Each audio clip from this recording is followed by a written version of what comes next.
First tonight, 6 workers recovering this evening after a parking deck under construction at Emory Hospital suddenly collapsed. This was the scene earlier this afternoon in Midtown. 1 worker was trapped, later rescued. 6 in total were injured. Now OSHA is investigating what led up to this accident. Our Tracy McPeer is taking a closer look into the construction company and its history tonight. Now this parking garage is right next to the downtown connector.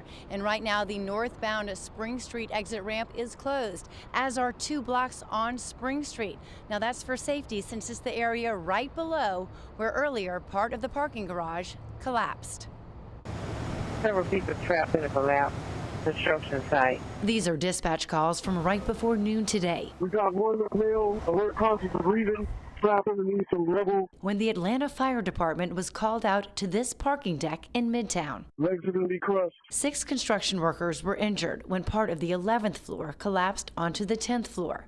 This video was shot right after first responders arrived. You can see where this man is pulled out from under debris using a crane, then carried to safety below. The construction company Batson Cook released a statement earlier tonight stating, "Our thoughts are with each of those injured, and we would like to thank the first responders who assisted with this rescue operation." The finished deck on the corner of West Peachtree Street Northwest and Linden Avenue will serve as the parking deck for Emory Hospital Midtown.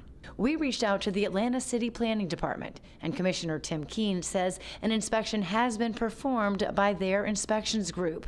There is an up-to-date permit in place. The site is secured, and necessary steps are being taken to determine how construction can resume safely.